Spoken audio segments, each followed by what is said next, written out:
축복의 편지 두 번째, 가장 귀한 축복은 평화의 축복입니다. 어느 수필집에서 아내의 한마디 말이 남편의 바이올린을 20년 동안이나 울리지 못하게 한 이야기를 읽은 적이 있습니다.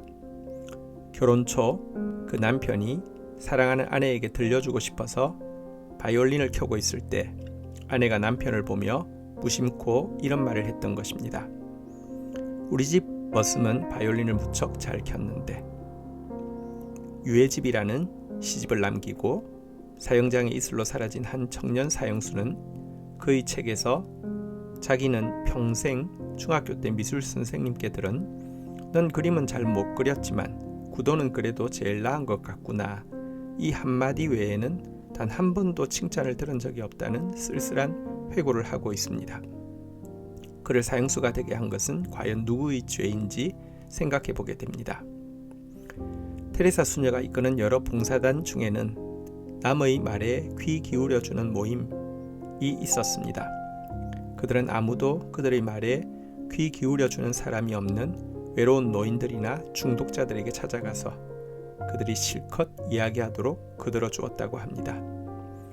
사실 이와 같은 따뜻한 관계의 선물은 어떤 물질적인 선물보다 더 귀중한 축복입니다.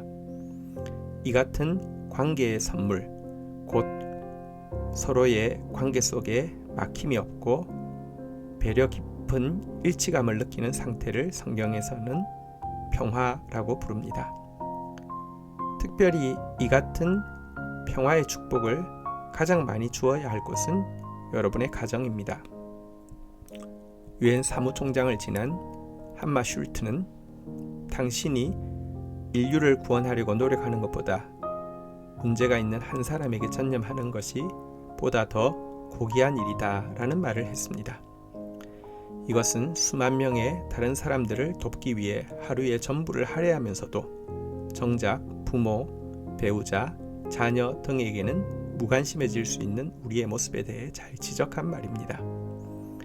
그런데 이 같은 평화는 인간의 노력만으로는 온전히 만들 수 있는 것이 아닙니다. 한국 전쟁이 끝났을 때 있었던 실화입니다. 한 가정에 전쟁에 참전했던 아들의 전화가 걸려왔습니다. 오랫동안 생사조차 알지 못해 마음 졸이던 어머니에게 아들의 생還소식은 이루 말할 수 없는 기쁨이었습니다. 어머니, 제가 친구 하나를 데리고 같이 왔어요. 그 친구는 심하게 다쳤습니다. 한눈에 한 팔에 다리가 하나밖에 없어요. 그래서 우리 집에 함께 살았으면 좋겠어요. 아무렴 당분간 우리 집에서 같이 지내자꾸나. 어머니, 이해해 주세요. 우리와 늘 함께 살게 하고 싶어요. 그래라, 한 1년쯤 같이 살도록 하자꾸나. 어머니, 부탁이에요. 저는 그 친구와 늘 같이 살고 싶어요. 그는 정말 불쌍해요. 외눈에 외팔에 다리마저 하나밖에 없어요. 그제야 어머니는 참고 있던 말을 내었습니다. 얘야, 너무 감상적이 되었구나. 이제 전쟁은 다 끝났어. 그 청년은 곧 우리 가족의 짐이 될 거야.